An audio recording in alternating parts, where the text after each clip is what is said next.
has been a dream for me to be serving in Africa for a long time. I found an administration which is well committed towards certain goals which they have set. Quite a lot of achievements in our bilateral engagement. Engaging with Indian companies as well as the Indian professionals is the most workable solution in the Nigerian context. Thank you very much, Ambassador B.N. Reddy, Indian High Commission to Nigeria, for speaking to Roots TV Nigeria. Let's start by you describing your stay in Nigeria so far. How has it been? Well, Mr. Imo, first of all, allow me to convey my gratitude to the Roots TV Nigeria for having me on your show. And well, it's been over 2.5 years of my stay in Nigeria. It has been a very productive and substantive engagement that I've been able to see during this 2.5 years of our India-Nigeria bilateral relations. Well, sir, you joined the Indian Foreign Service in 1993, and you have served in various missions. How can you compare those missions to now that you are in Nigeria? Well, to begin with, this is my first assignment as a we call head of mission or a high commissioner. Okay. Prior to this, I was assuming roles which were largely in various other capacities. Okay. So to that extent, Nigeria becomes a very memorable assignment in my own professional career.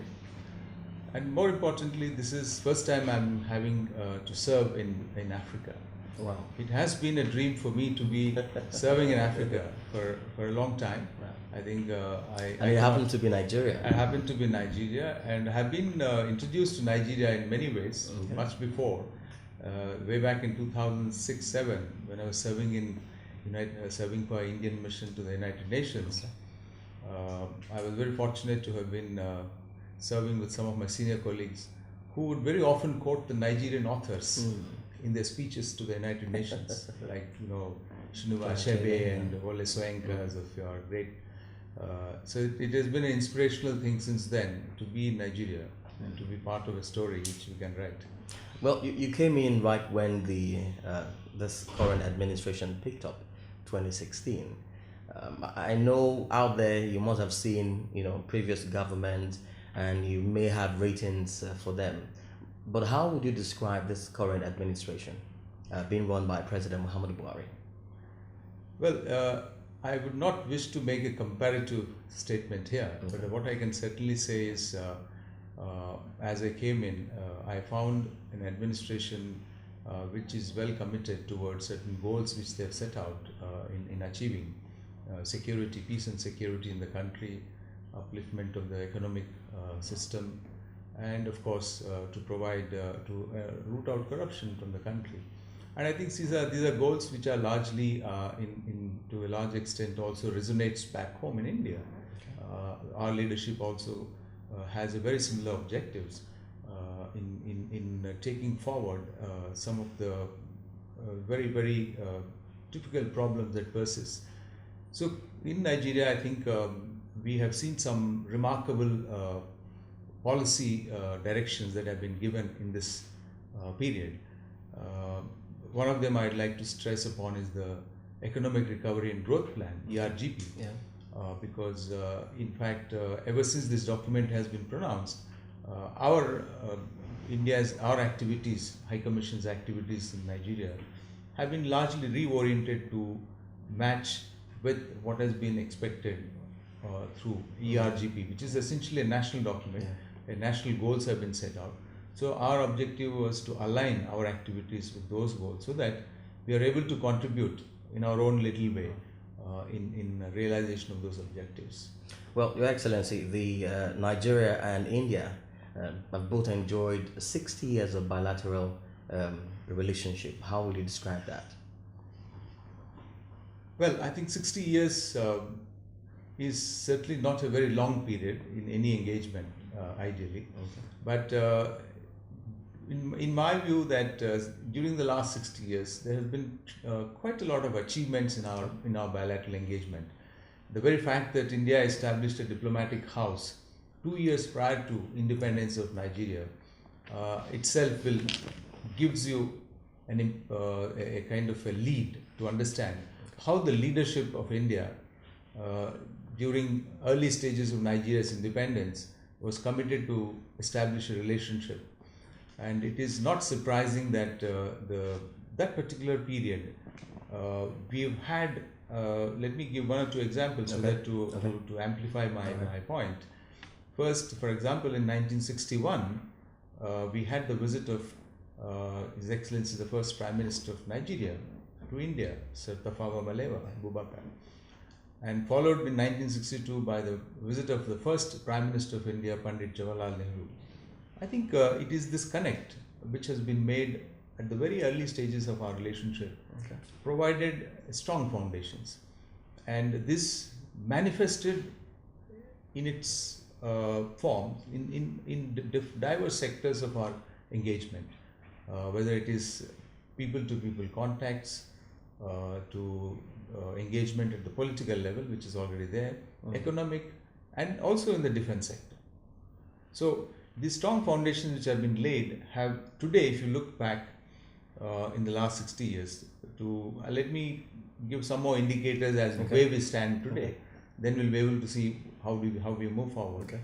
One is, of course, because these days in the age of 21st century, relationships are measured how much of economic diplomacy you are able to conduct in the countries, and some of the indicators are how the trade, investments, and others.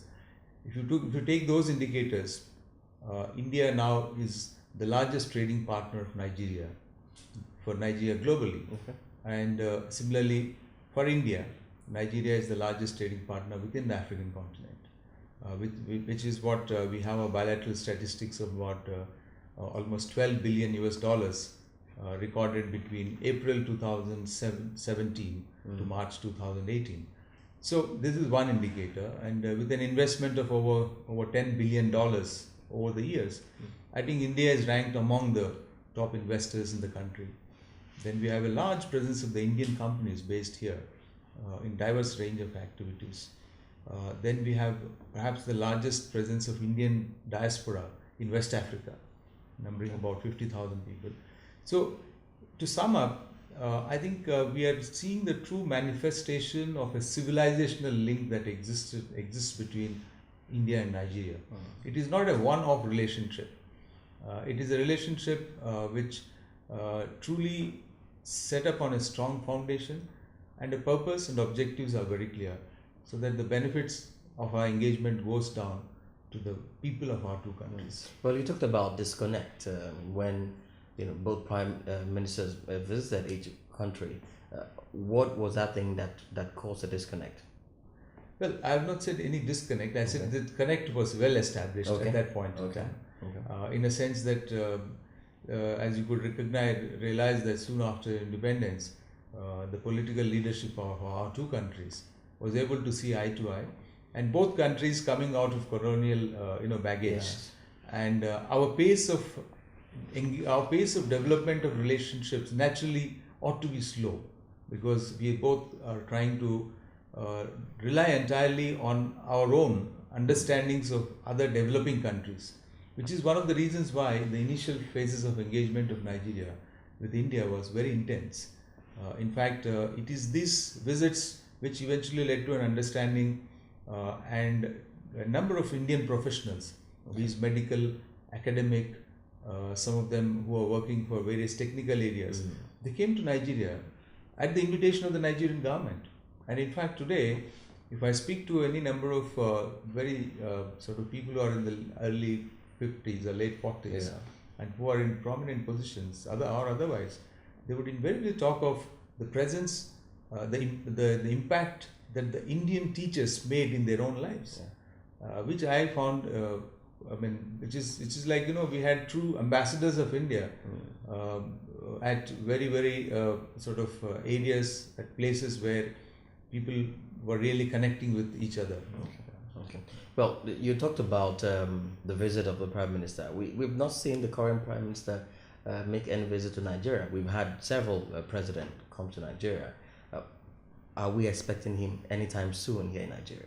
Well, I think both countries are having substantive political engagement. For example, our Prime Minister, our Vice President, visited Nigeria in September 2016. Okay. And year before that, we had the visit of His Excellency, the President of Nigeria, to India Okay.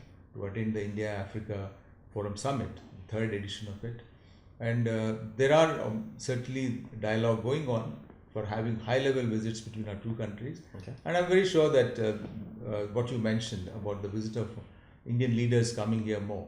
In fact, last October, last month only, we had a visit of two of our ministers of state for external affairs and commerce.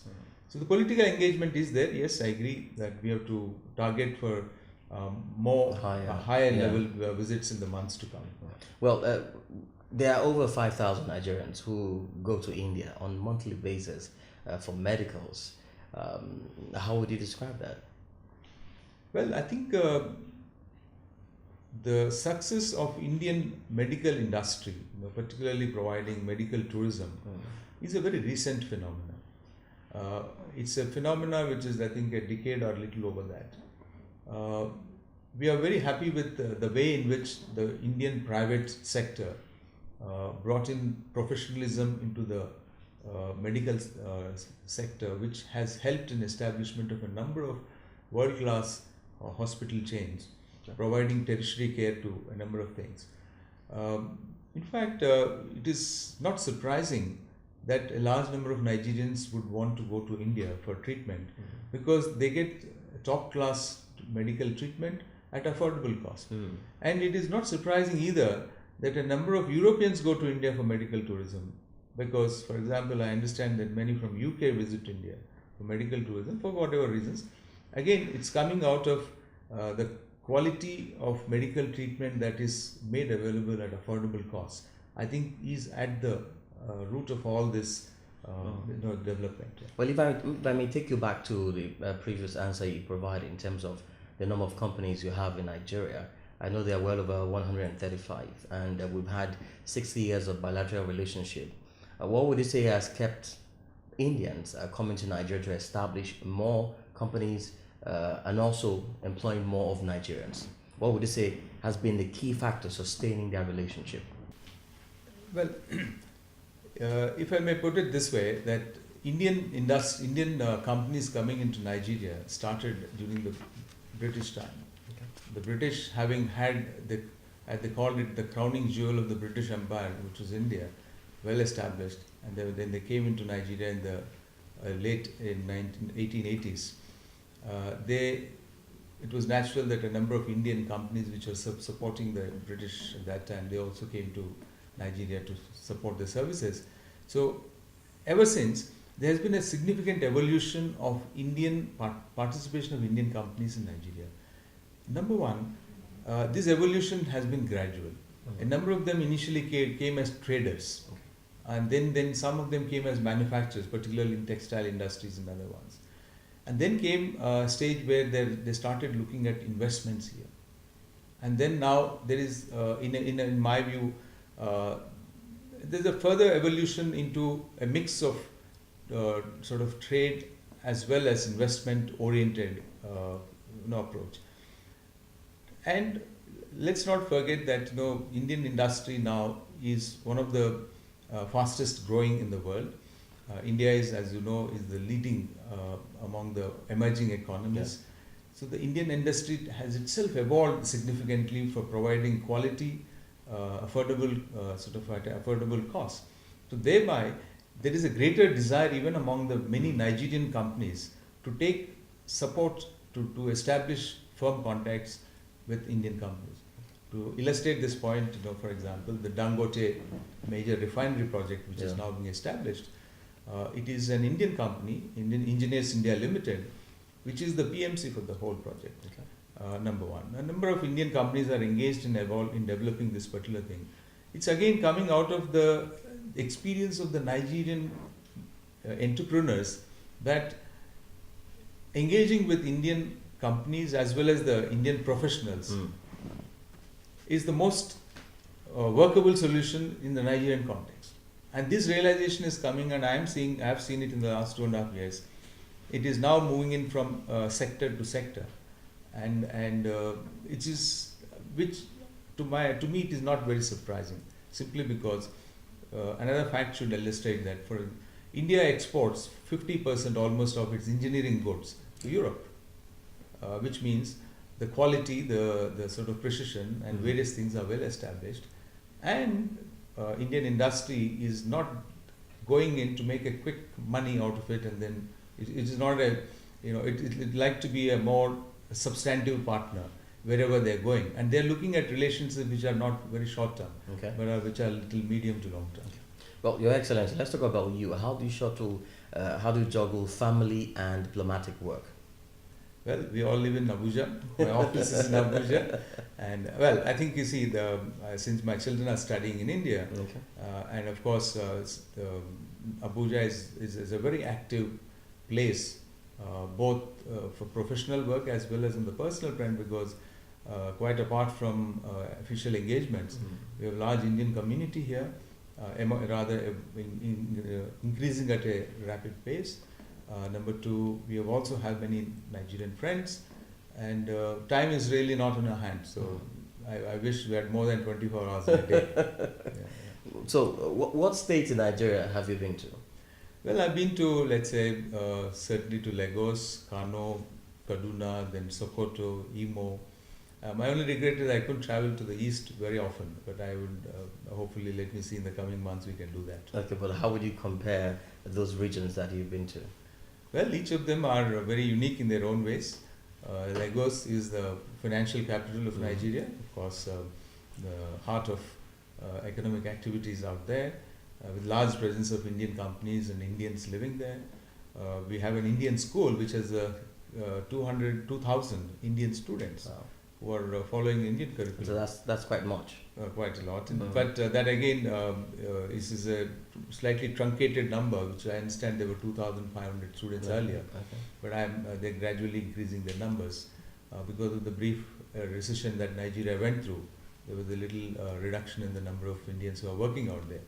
Well, going to Kano, to closer to Maiduguri and all these places, I mean, these places, one had read about them quite a lot. Okay. They have been the arteries of African trade, if you have to use the word, particularly Maiduguri, Kano, and you can still see them. Of course, there are challenges now in terms of travel by road, but Kano is very unique in its own appeal, being the sort of political capital of northern Nigeria, as one has learned it. And we have a large Indian presence out there, and who have been there for the last 5 decades or so.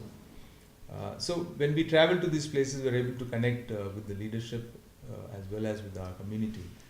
And I think, I wish I had more time to travel. We hope so. Yes. What about food? Which of them would you say you love most? Well, being a non-veg, I'm a vegetarian, which actually restricts my own ability to taste a large amount of Nigerian cuisine. But we have had occasions to try a number of, sort of vegetarian recipes of Indian kind with the help of chefs who would make with yam some soups. Then you have soups coming out of cassava oriented. So I think it's been a good experience. Well done. So what sector of Nigeria do you think the federal government needs to work on? I mean, haven't been here 2.5 years. Well, I think the emphasis that is being given now, as I said, I was referring earlier to the ERGP document. We are very happy to note that there is a renewed focus on agriculture, for example, establishment of industries here, quite apart from various other factors. Now, agriculture is one sector where India has much to contribute to Nigeria. It is simply because India has learned its own lessons in the late 1970s and early 1980s from a country which is an importer of agricultural products. We have now not only feeding 1.3 billion people in our country, but are also able to export some of the agricultural products to the other countries. This all happened because of what we call as the green revolution that has taken place in the mid 1980s and that. And later on, we also had a white revolution, which is dairy industry, which has blossomed, and many other agriculture related sectors. So it is here, I think now we are trying to pay a lot of attention, simply because uh, by the admission of the Nigerian authorities, Okay. over 60% of the land is arable but not being cultivated, number one. Number two, you also have huge potential of developing this field. And if one were to take the statistics of 1960s, Okay. Nigeria was way ahead of countries like China and India in agriculture. But I'm sure with the new determination that has come out starting with 2015, 16 particularly, and I'm sure it's only a matter of time that Nigeria will not only become self-sufficient. And this is where our partnership, India's partnership is. We have been able to train over about 150 of the Nigerian government officials in the agriculture ministries, as well as some of the sort of experts who are in the field in various agricultural sectors in India. And quite apart from that, we have organized special events, how our two countries can collaborate in the field of agriculture. Because believe me, I think if you cross this hump, Nigeria would certainly be much better placed in its own development of its own economic environment. So this is one area, and the second is, of course, we're going to talk about some of the emerging what do you call advanced sectors of science and technology. Yeah. We have started an engagement in the field of space science and technology, for example. I'm happy to say that very soon the space agencies of India and Nigeria will be signing agreements, memorandum of understandings, so that, as you can see, that if you start utilizing these modern technologies more into very crucial areas such as agriculture and other related sectors, you would not only do them better but also more efficiently and in a more optimal manner. For example, there is what is called as the remote sensing technology we talk about, and which is where India has made rapid strides. It is developing well in Nigeria, but yes, they need to take some lessons from countries which have done well in this sector, and I think India can offer a good avenue in this area. Well, sir, just before we go, would you say that your coming to Nigeria, like you told us in the intro, you had always wanted to come to Africa, and it happens to be Nigeria? Would you say your dream coming to Africa had been fulfilled being in Nigeria? Yes, certainly. I mean, let's not forget that Nigeria, which houses 1/5 of Africa's population, number one, and it is the what we call I call it the sort of it is the what we call parentage that is given to the African English literature, and the kind of diversity that your country has. So I always felt that it is home away from home, because of such large similarities of existence. I think it is, I must say here, that only those who have experienced diversity in their own environment can appreciate better the diverse cultures from other side, number one. And I think I'm very confident that as we believe this diversity is strength, and I think it is a matter of time that that particular evolution will come in Nigeria. And well, it's a struggle all the time. When you have diverse views, diverse cultures, we need to find ways to bring them together and find most common denominator which can help in the common endeavor towards establishing a better relationship within the country and outside also. Hi, Commissioner Reddy. Thank you so much for speaking with Root TV Nigeria. Thank you, Mr. Thank you very much.